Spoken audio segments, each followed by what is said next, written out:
In this tutorial, we'll learn basics about model builder. A model builder is typically created in the form of a flowchart that describes the inputs, the processes, and the outputs.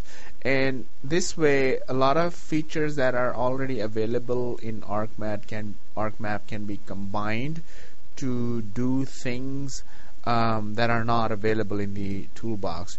And you can do this by creating your own toolbox and adding models to it. So let's create a toolbox. Go to Catalog, and we will create a toolbox in your Lab 10 data. If you right click your Lab 10 data and go to New, you will see an item called Toolbox. This will add a new toolbox to your list. Let's call it My Toolbox. And inside this toolbox, now we can add a model. So if you right click My Toolbox, go to New, you can add another tool set, which is a group of tools, or you can create a model. So in this one, we're going to learn how to do a model building. So click Model, and this will open a new window where you can build a flowchart of a model. In order to make sure that every time you do this, it'll create something with the name model. So let's change model property, and let's call it. We're gonna do an average temperature model. So let's call it average temp. And make the label same, average temp. You can name it based upon whatever you are going to do with it, and apply and OK. Now we can close this because the model has been, you can save it, and the model has been created. So in order to add this to your toolbox, open Arc Toolbox, and right here, if you, in the lower area, if you right click it, you will see Add Toolbox. Now the new toolbox that you just created can be added here. If you go to your Lab 10 data, you will see there's My Toolbox, and you can open it, and it will show up in this list. And if you expand it, you will see the model that you created. Now keep in mind that this model has not been, it's an empty model. We haven't really done anything. If you right click it, you will see an edit button, and here you can add things to it. So for example, let's suppose what we want to do is we want to build a model. I'm going to close it for now. We would like to build a model that will take the weather stations which you created in this lab. Let's open that, Las Vegas weather stations, and you have been also provided with a folder called Landsat Temperature. This provides temperature images of Las Vegas Valley for different times. So let's open 1990 data, and these are the 2 points. Suppose for all of these points, let's make them yellow so we can see them more clearly.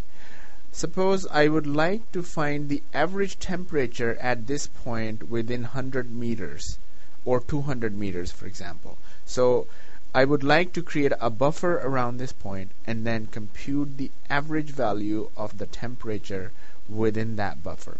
Now I can create buffers and do this manually, but since I have to do this for many images, I can create a model. So go back to your toolbox, right click average temperature, and edit. And here the first step is creating a buffer, and the second step is getting zonal statistics. So first of all, go to Analysis Tools, Proximity, and drag and drop the buffer tool, and you will see that it will open the buffer tool here. Similarly, so let's first do this one. What we would like to do is take the Las Vegas stations data and create a buffer. So from the table of contents, drag the Las Vegas weather stations, and you will see it appears. Now this shows as white background because it's not connected yet, but if you double click the buffer, you will see the menu that appears where you can enter information. So we will select the LV weather station. So keep in mind that this is showing you two options. One is from the table of contents, one is from the model. So use the one from the model, which has this symbol of blue arrows. And let's say we want to do the averaging within 200 meters, and click OK. And you will see that the color will change. Now we would like to create the output here. So this is the input, this is the process, and this is the output. If you double click this, you can see where the output will be created and what will be its name. We can always create it in the lab 10 folder, and we can call it LV weather station buffer, and this will create the buffer part. Now because this is a repetitive process, we can have this pretty done, or just for the sake of exercise we will do it every time. So now once the buffers are created, we would like to take the temperature data and measure the average values within that buffer. So we drag and drop the temperature data at this point, and now we would like to use these two files to create a table of average values. And in order to do that, we need the Zonal Statistics tool. If you go to Spatial Analyst Tools and Zonal subtool, you will see Zonal Statistics as table. Let's drag and drop this into our model builder, and you will see again it's not been set. Double click this and it will open so that you can provide the inputs. So the input feature zone is the buffer that has been created in the model. So it will use this buffer feature class,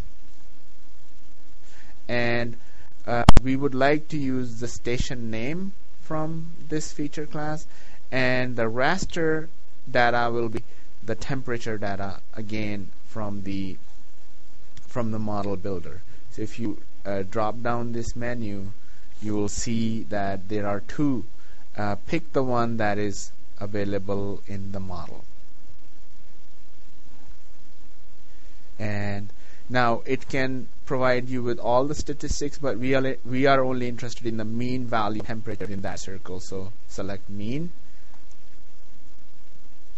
and click OK. You can see that the color of this, these boxes changes, and you can see that this is based upon the output from the previous process and the temperature image. And you can also give a name to the output here. And again, notice how it is putting the output in the default location, but we would like this output to come to our app. Now let's call it Las Vegas weather stations table, and click OK. Now just to make sure that this is a valid model, you can always test it, and that you can then click by clicking the validate entire model, and if there are any errors, it will show you those errors. But it seems like this is the model is has been created fine. Now once it is tested, it didn't give us any errors. You can always click run to run the model, and you will see how the process will go through, will show you in this window how the model is running.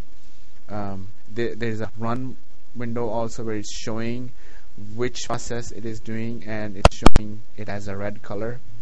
And this process, once it is completed, it will create the buffer file. It seems like which has been created, and then once the buffer file has been created, it used those two inputs. That that data with the image and starts to calculate the zonal statistics as the output, and this process will create the table. So if this process is done, you will see in the table in the place where you that you set here for the output. Now once it is complete, you see it has completed it successfully. You can close this. Remember to save the model before closing it, and if you go to catalog, you can go to the location where you created the table, and you will see that there is a table. You can always open it in your browser, or you can bring it into ArcMap and right click and open it. And as you can see, for each station name there is an average value of the data that has been created. Now this is how you can build a model. Now if you want to repeat the same process for a different land surface data, this makes life easy, because now all I have to do is, for example, I would like to do the same process for 2010 data. I bring that data into the into ArcMap, and I go back to my model that I built, and right here I have to change this. I right click, double click it, and select the 2010 data, and everything else remains the same, and I can run this to create a table for this image. So this way you reduce the number of steps that you have to do. You can even set up so that the files that have been created in the intermediate step are temporary and can be deleted at the end of that process. So this is how you can use Spatial Model Builder to create processes based upon a flow chart of the approach that you want to take to take the inputs to get some outputs.